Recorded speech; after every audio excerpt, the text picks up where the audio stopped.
सोनाली की शादी अनिकेत से हो रही थी और दोनों फेरे ले रहे थे। सब बहुत खुशी खुशी उन पर फूल बरसा रहे थे। तभी सोनाली की होने वाली सास मीना अपनी ननद कंचन से कहती है, देख रही हो दीदी, मेरी बहू कितनी सुंदर है, एकदम चांद के टुकड़े जैसी है। हाँ, नजर ना लगे दोनों की जोड़ी को। हाँ हाँ मीना, सुंदर तो बहुत है, लेकिन चलो छोड़ो। क्या हुआ दीदी, आप चुप क्यों हो गई? अरे अब देखो ना, शादी में कुछ सामान ही नजर नहीं आ रहा। तुम लोगों ने भी ना कुछ सोचा। मैं कुछ समझी नहीं दीदी, आप क्या कहना चाह रही हैं? अरे अपनी मायके से आ तो खाली हाथ ही रही है ना। अभी अगर तूने मेरी बताई हुई लड़की से अनिकेत की शादी कराई होती तो सूटकेस भर भर के सामान आता। अब यहाँ तो केवल ये बहू ही घर आएगी है। अरे क्या आप भी दीदी, कैसे समय में कैसी बातें करने बैठ गई। खैर ये सब छोड़िए, इस बारे में मुझे कोई बात नहीं करनी है। आप तो फूल डालिए फूल। मीना किसी तरह अपनी ननद को दूसरे काम में उलझा देती है और दहेज की बात को रफा दफा कर देती है। शादी अच्छे से हो जाती है। सोनाली अपने ससुराल आ जाती है। शादी के पहले दिन ही सोनाली रसोई में नाश्ता बना रही है। अरे सोनाली, तुम यहाँ? तुम इतनी जल्दी उठ गई? अभी तो घर में सब सो रहे हैं। हाँ माँ जी, मैंने सोचा जल्दी उठकर सबके लिए बढ़िया सा नाश्ता बना दूं, क्योंकि फिर मुझे ऑफिस भी जाना होगा ना। अरे बेटा, मैं नाश्ता बना देती ना, तुम क्यों चिंता करती हो।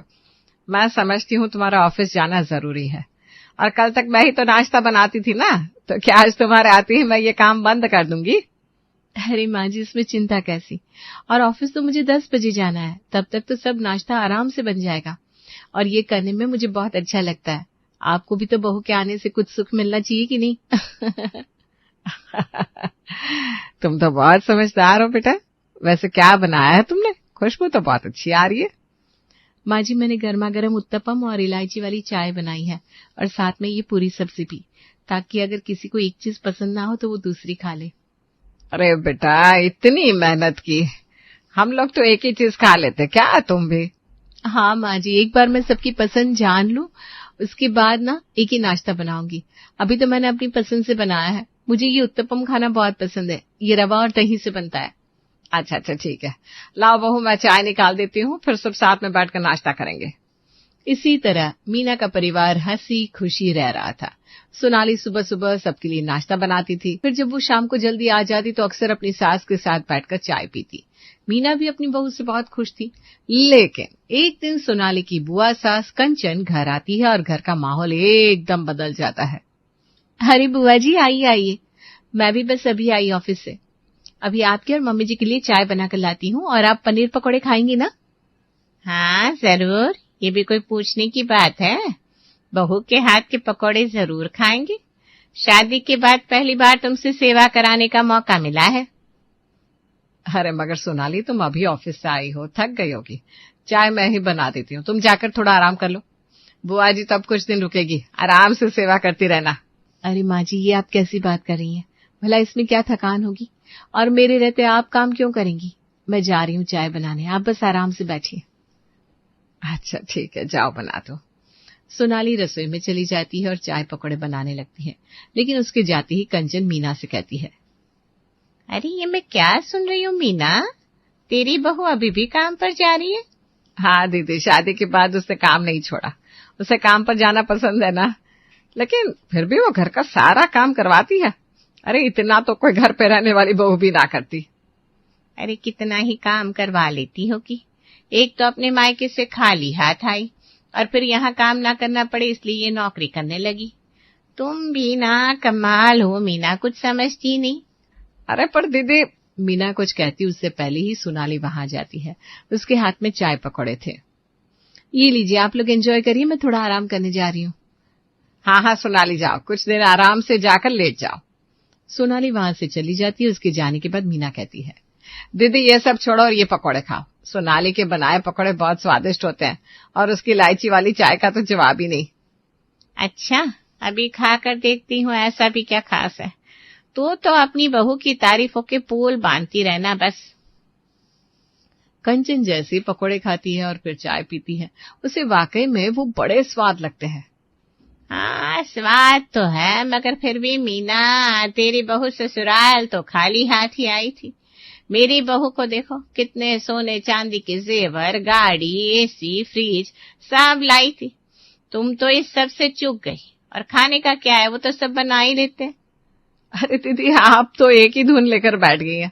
अब ये सब छोड़िए ना, बस आराम से चाय पकौड़े खाइए और बताइए यहाँ कैसे आना हुआ। मीना, मैं तो यहाँ अब कुछ दिन रहने आई हूँ। तुम लोगों की बड़ी याद आ रही थी तो सोचा आ जाऊं।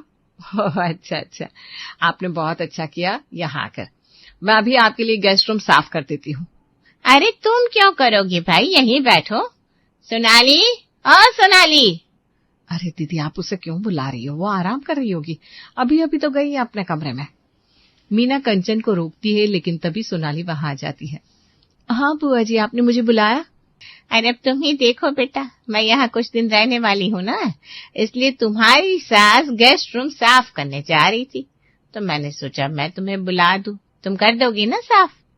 कंचन को लगा था कि इस बात से सोनाली चिढ़ जाएगी, मगर वो तो हंसते हुए कहती है, बुआ जी, आपने बहुत अच्छा किया कि मुझे बुला लिया। माँ जी को वैसे भी कमर में दर्द रहता है, अभी साफ सफाई में दर्द और बढ़ जाता तो। मैं जाकर कमरा साफ कर देती हूँ, आप लोग यहीं बैठे। सोनाली कमरा साफ करने चली जाती है और कंचन मीना से दूसरी बातें करने लगती है। इसी तरह रात हो जाती है और सब खाना खाने बैठते हैं। अरे वाह, खाने की खुशबू तो बड़ी अच्छी आ रही है। आज खाने में क्या बनाया है सोनाली? आज तो मैंने बुआ जी का मनपसंद शाही पनीर बनाया है। हमारी शादी के बाद वो पहली बार यहाँ पर आई है ना, इसलिए मैंने सोचा उनकी पसंद का खाना बनाऊं। मुझे माँ जी ने बताया था कि उन्हें शाही पनीर बहुत पसंद है। वाह बहू, ये तुमने बहुत अच्छा किया। देखा कंचन, हमारी बहू कितनी अच्छी है, सबका कितना ख्याल रखती है। हाँ भाई, बहुत अच्छी बहू है। मेरी बहू श्रेया भी ऐसे ही खाना बनाती है मेरी पसंद का। और तो और जब वो शादी के बाद आई थी ना, तो मेरे लिए 10 तोले का सेट लेकर आई थी, मेरी पसंद का ध्यान रखते हुए। मगर बुआ जी, इतना भारी हार पहनकर आप जाएंगी कहाँ? अब तो आप बूढ़ी हो गई है, अब वो सेट भी श्रेया भाभी का ही हो जाएगा। चुप, मैं कहाँ से बूढ़ी दिखती हूँ, मैं तो तेरे पापा से भी बहुत छोटी हूँ। अरे हाँ भाई, अभी तो मेरी बहन जवान है, कल ही तो ये कॉलेज खत्म करके घर वापस आई है, अभी तो इसका बुढ़ापा बहुत दूर है।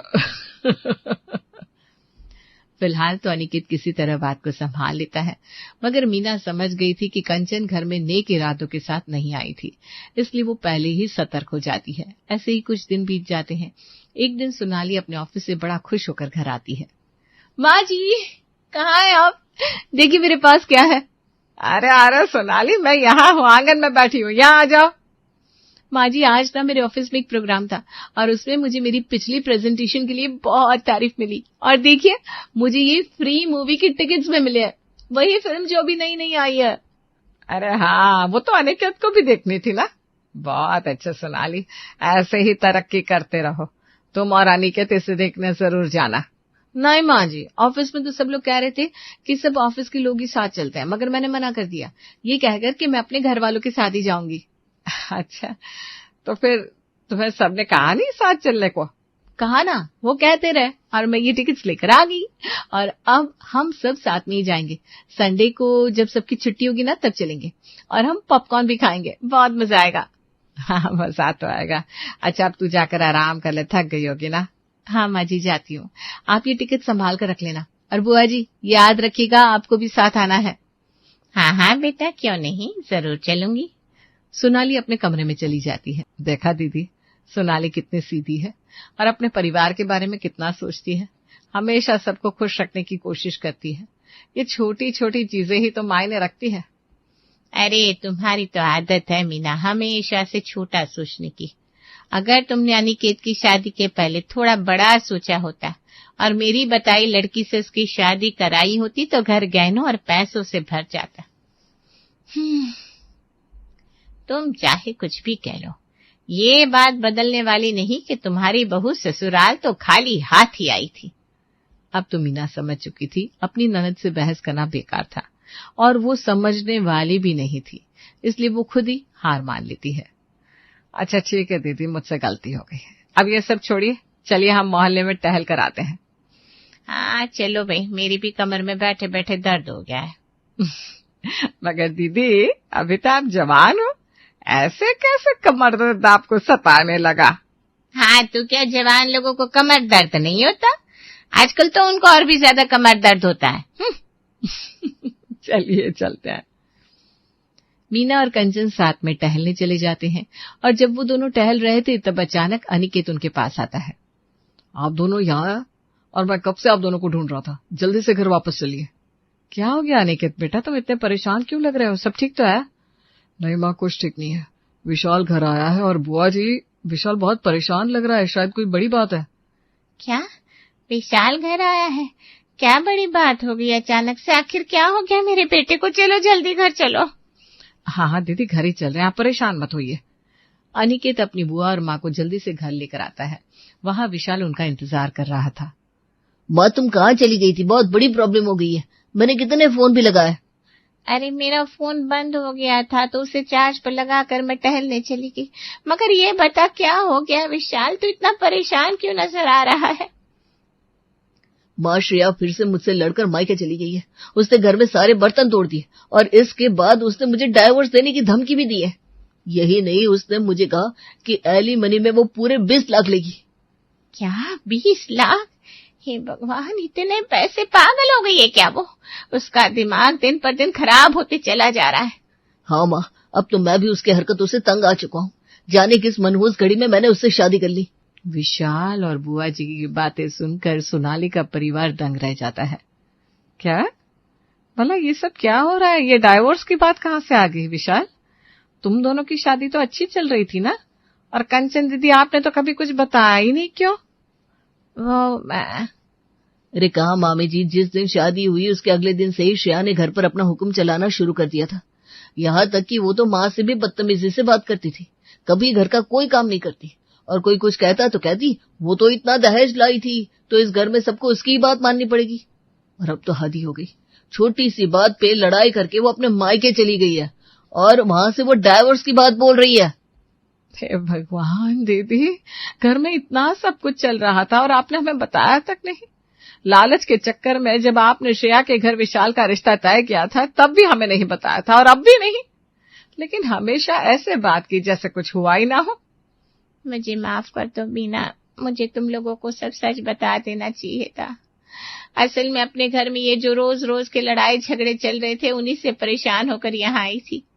वाह, और उस सब के बावजूद आप बात बात पर मेरी बहू सोनाली को ताना देती रही कि वो ससुराल से खाली हाथ आई।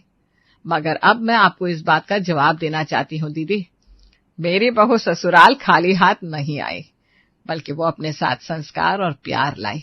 हर चीज पैसा ही नहीं होता। तभी वहां सोनाली आ जाती है। बस करिए माँ जी, मुझे यकीन है कि बुआ जी को खुद ही ये बात अच्छे से समझ आ गई है। अब आप उन्हें ये सब कहेंगी तो उनका दिल दुखेगा, जाने दीजिए। हाँ सोनाली, मुझे सारी बातें अच्छे से समझ में आ गई है बेटा। शायद मैं तुम सबकी खुशियों को देखकर जल रही थी, इसीलिए मेरे मुंह से वो सब निकल रहा था। शायद मैं समझ ही नहीं पाई कि जलन की वजह से मुझे तेरी अच्छाइयां नजर नहीं आ रही थी। कोई बात नहीं बुआ जी, लेकिन अब हमें इस समस्या का कोई समाधान निकालना पड़ेगा। अब गलती तो आपकी थी क्योंकि आपने दहेज लिया, इसलिए एलिमनी तो आपको देनी ही पड़ेगी।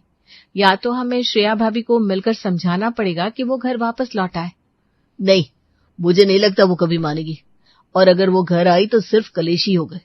इससे बेहतर है कि वो मुझसे अलग हो जाए।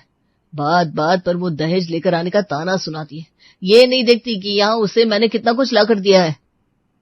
ये तो उनकी नादानी है विशाल भैया, उन्हें समझाना चाहिए कि परिवार इस सब से बहुत ऊपर होता है। ये पैसा रुपया तो आज है कल नहीं, लेकिन हम जो रिश्ते बनाते हैं वो हमेशा हमारे साथ रहते हैं। काश श्रेया की सोच भी तुम जैसी होती सोनाली, तो आज मेरा घर ना टूट रहा होता। काश मैंने भी पैसे की जगह संस्कार लेकर आने वाली लड़की से शादी की होती। आपको पूरा यकीन है कि वो नहीं समझेगी? हाँ, मैं जानता हूँ कि वो नहीं समझेगी, क्योंकि मैंने पहले भी उसे समझाने की बहुत कोशिशें की, मगर सब बेकार गई। अब मैं भी थक चुका हूँ। अगर ऐसी बात है तो फिर तो यही बेहतर होगा कि आप उनसे तलाक ले लें और उनको उनके मांगे रुपए दे दे। सोनाली सही कह रही है दीदी, उसे पैसे दे दो और इस मुसीबत से छुटकारा पालो। हाँ, अब अगर गलती की है तो उसका भुगतान भी तो करना पड़ेगा ना। पैसे देकर मामला खत्म करो, और आइंदा किसी को ये सलाह मत देना कि ससुराल भर भर के सूटकेस लाने वाली लड़की से शादी करनी चाहिए। मैं बहुत शर्मिंदा हूँ, आप सब सही कह रहे हैं। मैं हमेशा इस बात का ध्यान रखूंगी। चलो विशाल, चलकर किसी अच्छे वकील से बात करते हैं और ये सब मामला निपटाते हैं। मैं भी आप लोगों के साथ चलती हूँ। मेरे ऑफिस में मेरी एक सहेली है जिसके पति बहुत अच्छे वकील हैं। वो हमारे काम जरूर आएगी। देखा दीदी, मेरी बहू कितनी अच्छी और दिल की साफ है। आपने उसे इतना कुछ सुनाया, फिर भी वो आपकी ही मदद करने की सोच रही है। सही बात है मीना, तेरी बहू सूटकेस भर भर के घर में प्यार और संस्कार लेकर आई है। आखिर में कंचन को श्रेया को भारी भरकम रुपए देने ही पड़ते हैं और उसकी बेटी का तलाक भी हो जाता है। कंचन को अपनी बहू के ससुराल से आए सोने चांदी की भारी रकम चुकानी पड़ती है। वहीं मीना अपनी बहू सोनाली के साथ खुशी खुशी रहती है। जानवी बहू, 10 मिनट हो गए चाय पिए। यह कब अभी तक टेबल पर क्या कर रहा है? मम्मा कब टेबल पर अंगड़ाई ले रहा है, जिसे भाभी अभी किचन में झपकी मार रही थी ना। क्या? खाना बनाने के टाइम पर महारानी आराम कर रही थी? और नहीं तो क्या। माँ जी बस वो थोड़ी सी आँख लग गई थी, मैं अभी कप धोकर टेबल साफ कर देती हूँ। अरे जल्दी कर और हाथ जरा तेज चलाया कर। जी माँ जी। फिर जानवी खाना बनाने लगती है और जब घर के सारे कामों से फ्री होकर अपने कमरे में जाती है तो काव्या जानवी की अलमारी से कपड़े और मेकअप प्रोडक्ट्स बाहर निकाल कर रख देती है। कौन सी लगाऊं, ये वाली लिपस्टिक या ये वाली? मुझ पे कौन सी साड़ी ज़्यादा सूट करेगी? या फिर ये भाभी का वन पीस? हाँ, ये वन पीस ही ले जाती हूँ। दीदी आप ये क्या कर रही हो? दिख नहीं रहा है क्या? हाँ, कपड़े और मेकअप निकाल रही हूँ। हाँ लेकिन ये तो मेरा है ना। माँ, माँ जल्दी आओ यहाँ। अरे क्या हुआ? देख रही हो अपनी बहू को कितनी जुबान चलाने लगी है। मैंने मेकअप प्रोडक्ट्स और कपड़े क्या ले लिए, कहती है ये तो मेरा है। इस घर में तेरा मेरा कब से होने लगा माँ? जब से यह आई है तभी से तो तेरा मेरा हो रहा है। देख ना, अब तो सौरभ भी ज्यादा बात नहीं करता हमसे। क्योंकि उनको काम ज्यादा होता है। काम ज्यादा होता है या आपने भैया को पट्टी पढ़ाई है? इस घर में तेरा मेरा नहीं होना चाहिए अब से, वरना ठीक नहीं होगा बहू। तेरा मेरा नहीं होना चाहिए? इनके कमरे में बिना नॉक किए चले जाओ तो पूरा घर सर पर उठा लेती हैं। वहीं काव्या अपनी भाभी का वन पीस और मेकअप उठाकर ले जाती है। रात में सुनो ना, क्या हुआ? आपको याद है आपने मुझे मेरे बर्थडे पर जो वन पीस गिफ्ट की थी? हाँ, बहुत प्यारी लगती हो तुम उसमें। जाओ ना, पहन कर आओ ना। कुछ नहीं तो आइसक्रीम खाने ही चलते हैं। तुम्हारी 3-4 अच्छी अच्छी फ़ोटो भी क्लिक कर दूंगा। वैसे भी बहुत दिनों से तुम इंस्टा पर इनएक्टिव हो, न जाने कितनी बिजी रहती हो। अब घर में हूँ तो घर के काम तो करने ही पड़ेंगे ना जी। वैसे वो ड्रेस ना काव्या दीदी ले गई। अरे, और तुमने दे भी दी? बिना परमिशन सारे मेकअप प्रोडक्ट्स और ड्रेस ले गई। मैंने कहा तो माँ जी ने मुझे ही डांट दिया। कोई ना, मैं हूं ना, मैं नया दिला दूंगा। काव्या कमरे के बाहर कान लगाकर सब सुन रही थी। ओह, तो पति से चुगली की जा रही है। अभी बताती हूँ मैडम को। ये लो अपना सामान। पहले मुझे खुद अपना सामान देती हो भाभी, और फिर भैया से झूठ मूठ की चुगली करती हो कि मैंने आपकी परमिशन के बिना ये सब ले लिया। पता नहीं बीते जन्म में कौन से पाप किए थे कि आप मेरी भाभी बनी। अरे रो मत काव्या। जानवी, तुम कितनी झूठी हो। नया सामान चाहिए था तो मुझे कह देती, मैं दिला देता। लेकिन मेरी बहन को मेरी ही नजरों में गिराने की कोशिश कर रही थी। तो तुम्हें तो मेरी बीवी बोलने में भी शर्म आ रही है मुझे। नहीं नहीं, ऐसा नहीं है। देखो, अब तो मुझे झूठा भी ठहराया जा रहा है। अगर मेरी बहन पर जरा सा भी आरोप लगाया ना तो मैं बर्दाश्त नहीं करूंगा। बहुत हुआ जानवी। जिसके बाद सौरभ तकिया लेकर बाहर सोने चला जाता है। वहीं काव्या अपने कमरे में चली जाती है। पड़ी आई मेरी चुगली करने वाली। जानवी बहुत उदास थी और इसी वजह से उसे नींद भी नहीं आ रही थी। सुबह सुबह जब उसकी आंख लगती है, ये बहू अभी तक चाय लेकर क्यों नहीं आई? कल मोही कहाँ मर गई है आज? कल रात को भैया से मेरी चुगली कर रही थी, मैंने गेम ही पलट दिया। रात भर सो नहीं पाई होगी महारानी, रो रही थी, अभी सोई है। अच्छा, तो ये बात है। और सास पहुंच जाती है बहू के कमरे में। अरे हाँ महारानी, यह तुम्हारे बाप का घर नहीं है जो 8-8 बजे तक सो रही हो। चलो मेरे चाय लेकर आओ जल्दी। सास के ताने से बहू की नींद खुलती है। अब तक तो सास और ननद ने बहुत अत्याचार किया, लेकिन मायके की गाली पड़ते ही जानवी अंदर से बौखला जाती है। लेकिन घर की शांति के लिए वो शांत रहती है और जल्दी से रसोई में जाती है। बहू के लिए कुछ नियम कायदे है कि नहीं? जी माँ जी। तो फिर तुम्हारी अम्मा ने बताया नहीं कि रसोई में बिना नहाए कदम नहीं रखा जाता? सॉरी माँ जी, चाय के लिए देर हो रही थी ना, इसलिए मैंने सोचा कि पहले चाय बना दूं फिर नहाने जाती हूँ। सोचना बंद कर दे, वही ठीक रहेगा तेरे लिए बहू। यहाँ के सारे फैसले मैं लेती हूँ। जी माँ जी। जिसके बाद बहू नहाने चली जाती है। इसी तरह जानवी की सास और ननद हर तरीके से जानवी को परेशान करने में कोई कसर नहीं छोड़ते। जानवी घर का सारा काम करती, उनकी सारी बात सुनती, उसके बावजूद उसे दोनों माँ बेटी तंग करती और अब तो उसे मायके के ताने भी मिलने लगे थे। ऐसे ही एक दिन जानवी मार्केट गई थी और रास्ते में उसे उसकी सहेली मिल जाती है और दोनों बातें करने लगती है, जिस कारण जानवी को घर आने में थोड़ी सी देर हो जाती है। और जब वो घर आती है तो सास का रेडियो तो पहले से ही चालू था। आजकल की बहुएं ससुराल आते ही अम्मा बन जाती है। ना सास से मतलब ना ससुर से, बस मायके के लोग और मायके से मतलब होता है। क्या हुआ माँ जी, आप बहुत गुस्से में लग रही हैं। तो क्या करूं, गुस्सा ना हो तो तुमने तो अपने बाप का घर समझ लिया है ये, हैं? कभी भी आओ, कभी भी जाओ, कभी भी खाओ। सास ननद से कोई मतलब है कि नहीं? कितनी देर से आ रही हो घर, देखी घड़ी? हाँ, 6 बजे हुए हैं शाम के। पर माँ जी, काव्या भी तो देर रात पार्टी करके घर आती है, तब तो उसे आप कुछ नहीं कहती। वो घर की बेटी है और तू बहू। वैसे भी ये मेरा घर है, तेरे बाप का नहीं। तू भी अपने मायके में यही करती होगी, तभी तो मेरी बेटी से इतना जल रही है। एक बार और मायके के बारे में बोला ना तो इसी छुरी से जुबान बाहर निकाल लूंगी, समझी बुढ़िया। बहू का ये रूप देखकर तो सास की हवाइयां उड़ जाती है और वो कमरे में चली जाती है। जब देखो तब मम्मी पापा के बारे में बुरा बोलना है बस। कुछ देर बाद जब सौरभ घर आता है। बेटा, तेरी बीवी। क्या हुआ माँ, आप इतनी सहमी हुई क्यों?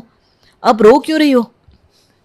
अरे तेरी बहू की गलती करने पर मैंने थोड़ी सी डांट क्या लगा दी, तो तेरी बीवी कहती है जुबान छुरी से काट कर फेंक देगी। क्या ऐसा कहा इसने? हाँ बेटा। जानवी जी। तुम्हारी इतनी मजाल, तुमने मेरी माँ से बदतमीजी की? नहीं तो ऐसा कुछ भी नहीं है। अब तो देखो झूठ भी बोल रही है। इसके माँ बाप ने जो परवरिश दी है इसे, वही तो करेगी ना ये। तुम्हारी माँ तुम्हें तुम्हारी गलती दिखाती है, डांटती है, तो उनके साथ भी ऐसा ही करती हो? मेरी माँ गलती बताती है लेकिन इनकी तरह ताने नहीं देती। इसका बस चले तो मुझे तो कूड़े में ही फेंक दे। जानवी, अब एक शब्द और नहीं बोलना। माँ आप रो मत प्लीज। अब से अगर ये कुछ भी बोले तो मैं इसके माता पिता से बात करूंगा। जानवी कमरे में जाके अपने पेरेंट्स को कॉल करती है। माँ, ये आपने कैसे घर में मेरी शादी कर दी है? सास ननद महाजूठी, और पति को बताऊं तो पासा ही पलटकर मुझे ही गलत बना दिया जाता है। अब तक तो ठीक था, अब तो मायके की गाली भी पड़ती है। कुछ भी हुआ तो तेरी माँ ने ये सिखाया है, तेरे बाप ने ऐसा किया है, तेरे खानदान में यही होता है, ऐसे ताने देते हैं। मैं कितनी भी सही हूँ फिर भी। हमने भी तो जिंदगी भर यही ताने सुने हैं बेटा, अब क्या कर सकते हैं। लेकिन मैं नहीं सुनूंगी, ये रीत मैं ही बदलूंगी। जिसके बाद बहू फोन काट कर देती है। अगले दिन पति के ऑफिस जाने के बाद। माँ जी चाय। देख तो बेटी काव्या, लगता है बहू रानी की अकल ठिकाने आ गई। मेरे पति को मेरे खिलाफ भड़काओगी तो और क्या करूं मैं? तेरी माँ ने बस तुझे मुंह चलाना ही सिखाया है। हाँ माँ जी, बिल्कुल आपकी माँ की तरह। जैसे आपकी माँ ने आपको दूसरों की माँ की बुराई करना सिखाया है, घर में बहू बेटे के बीच में लड़ाई झगड़ा करवाना, उन्हें दूर करना सिखाया है, दूसरे की बेटी को नौकरानी बनाकर रहना सिखाया है, वैसे ही। माँ, ये नानी के बारे में बोल रही है? देख रही हो भाभी की जुबान कितनी लंबी हो गई है। आपसे थोड़ी कम दीदी। वैसे आपकी माँ ने भी तो आपको नागिन की तरह डसना सिखाया है, क्यों माँ जी? बहू से मीठी बानी में तीखे बोल सुनकर कुछ पल के लिए दोनों माँ बेटे का मुंह बंद हो जाता है। आजकल न जाने इसे कौन ज्ञान दे रहा है। बैठी हो कि आस पड़ोस वालियों के साथ, और क्या। इसे काम से फुर्सत मिलेगी तब बैठेगी ना। अब तो और काम करवाऊंगी। यही ठीक है। बाद में सास जानवी और भी काम निकालती है और बहू को देती जाती है, पर जानवी तो जानबूझकर सारे काम एकदम स्लो करती है। शाम को जब सौरभ घर आता है, ये लीजिए पानी। बहू खाना बन गया? नहीं माँ जी, आपने इतना सारा काम बता दिया, अब अकेले मैं क्या क्या करूं? बहुत काम पड़ा है अभी। ननद जी को भेज दो ना रसोई में, थोड़ी सी हेल्प करा दे मेरी। अब बेटे के सामने सास क्या कहती? अब काव्या, जा अपनी भाभी की मदद कर दे। वही काव्या जो किचन में काम के नाम पर ही तिल मिला जाती है। क्या मैं इनको नौकरानी देखती हूँ जो किचन में काम करूंगी? इनकी माँ ने इन्हें यही सिखाया है क्या कि बहू के रहते ननद काम करे? जब देखो तब मुफ्त की रोटी तोड़ती है बैठकर। मेरी माँ के घर में होके मुझसे काम करवाएगी? इतनी मजाल। काव्या को इस तरह जानवी के बारे में बोलता देखकर सौरभ को बहुत गुस्सा आता है और वो काव्या को एक झापड़ लगा देता है। तेरी भाभी है वो, तमीज से बात कर। और तू घर के काम करेगी तो छोटी नहीं हो जाएगी? जो माँ के ताने तुम लोग उसे देते हो, क्या मुझे दिखता नहीं? कल को तू भी पराए घर जाएगी तो तुझे भी यही ताने मिलेंगे, माँ ने क्या सिखाया। और माँ, आप जो हमेशा उसकी माँ पर बोलती रहती हो ना, कल को इसके ससुराल वाले भी इसी तरह आपको और हमें ताने देंगे। मुझे सब पता है आप जानवी को कितना तंग करती हो और मुझे किस तरह भड़काती हो। अगली बार अगर मुझे मायके की गाली दी ना तो याद रखना। वैसे आपकी माँ ने आपको क्या यही संस्कार दिए हैं? जिसके बाद दोनों माँ बेटी का मुंह बंद हो जाता है और फिर वो कभी बहू को मायके की गाली नहीं देती। ये कहानी दीपा की है। वो ससुराल में अपनी सास के साथ शांति से रह रही होती है जब तक उसकी चाची सास घर पे नहीं आती। बहू, अब सब खुद ही ले लेंगे। आ, तू भी बैठ के खाना खा ले। सारा दिन लगी रहती है। नहीं नहीं माँ जी, आप गरम ले लीजिए, फिर मैं बैठ जाती हूँ। बहू, कल घर में तेरी चाची सास आ रही है। वो तेरी शादी में नहीं आ पाई तो कल आ रही है और कुछ दिन यहीं रहेंगी, तो उनका अच्छी तरह से ख्याल रखना। अरे वाह, ये तो बहुत अच्छी बात है माँ जी। आप फिक्र मत कीजिए, मैं उनका अच्छी तरह ख्याल रखूंगी। उनको यहाँ किसी चीज की कमी नहीं होगी। वैसे भी माँ, आपने बोल दिया तो पत्थर की लकीर हो गई। ठीक है, चल अब खाना खा ले, नहीं तो ठंडा हो जाएगा। और कल से ध्यान रखना। अगले दिन चाची सास उनके घर आती हैं। चाची जी, आपको यहाँ आने में कोई परेशानी तो नहीं हुई? हैं? कैसी परेशानी? मैं कोई छोटी बच्ची थोड़ी ना हूँ जो यहाँ आने का रास्ता भूल जाऊंगी और फिर रास्ते भर परेशान होती रहूंगी। क्या है ये बहू तेरी? अरे, वो तो बस तेरा हाल पूछ रही है। बहू, तुम ऐसा करो, इनका सामान इनके कमरे में रखाओ। बुरा ना मानना चाची सास का, हैं? अब ठीक है माँ जी, कोई बात नहीं। पर आप जानती है ना, मेरे बोलने का वो मतलब नहीं था। बहू सामान रखने चली जाती है। दीदी, तुम भी कैसे मजाक करती हो? बहू ने तो सिर्फ हाल चाल पूछा था। खैर, ये सब छोड़ो, कैसी हो और बेटे की शादी में क्यों नहीं आई? अब क्या बताऊं, आना तो बहुत ही चाहती थी, लेकिन ये मरा शरीर ही साथ नहीं देता। तू बता, तू कैसी है? दीदी, मैं भी बिल्कुल ठीक हूँ। तुम्हें भूख लगी होगी ना? चलो आओ, सब खाना खाते हैं। हाँ, क्यों नहीं, मुझे बहुत भूख लगी है। बोलो उस कामचोर से खाना लगाए। कामचोर कौन? अब खैर रुको। सास खाना परोसती है।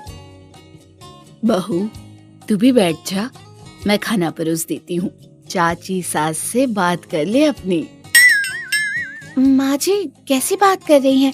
लाइए मैं परोस देती हूँ और आप बैठिए। वैसे भी कितने दिन बाद मिले हैं आप लोग। कुछ नहीं होता, तुम बैठ जाओ, मैं कर लेती हूँ। नहीं माँ जी मैं कर देती हूँ। अरे अब जब बहू बोल ही रही है तो करने देना उसे। वैसे भी वो उसी का काम है। सास है तू, भूल जाती है क्या? देखिए माँ जी, अब तो चाची जी ने भी बोल दिया है, अब तो मुझे करने दीजिए। चाची बोल रही है तो क्या? अरे तेरा काम है, तेरी माँ ने नहीं सिखाया? बहू ने कभी ऐसी बात नहीं सुनी थी। वो निराश हो जाती है। ले ठीक है, तू ही कर ले। अच्छा बहू सुन, वो सोने का हार है ना मेरा, वो कल ले जाकर अपने लिए नए डिजाइन का बना लेना।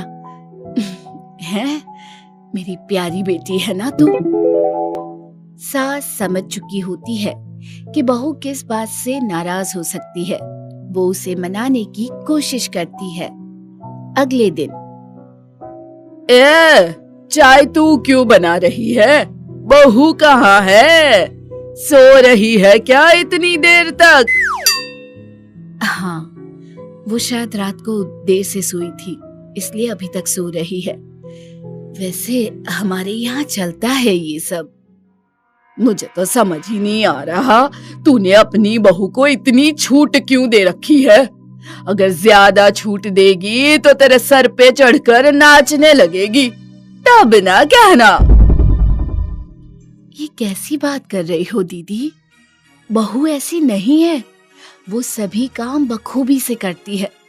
मेरा ख्याल रखना, प्यार से रहना, घर पर क्लेश नहीं है, और क्या ही चाहिए। फिर मेरे भी तो हाथ पैर चलते हैं।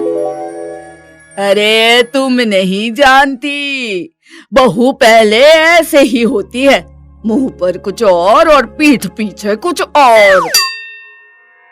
तुम्हारी बहू ऐसी होगी, मेरी बहू तो बहुत अच्छी है, सभी काम मुझसे पूछ कर करती है। अच्छा जी, सारे काम? जरूरी नहीं है, आज तुम उसे मजबूर कर रही हो, कल तो वो खुद ही महारानी बन जाएगी, देख लेना। शाम को बहू बाजार से आती है। अरे वाह, बहू कितनी सुंदर साड़ी लाई है, अपनी सास के लिए लाई होगी जरूर। नहीं चाची, ये साड़ी माँ के लिए लाई हूँ, कल मैं अपने घर जाने का सोच रही हूँ। अच्छा, कल तुम अपने मायके जा रही हो? अरे बहू, जब अपनी माँ के लिए ला ही रही थी तो एक साड़ी अपनी सास के लिए भी ले आती। माना सास अच्छी है तो इसका मतलब ये ना थोड़ी कि घर की मुर्गी दाल बराबर। एक साड़ी अपनी सास के लिए भी ले आती तो सास खुश हो जाती। अब मुझे नहीं पता था माँ जी को भी साड़ी चाहिए।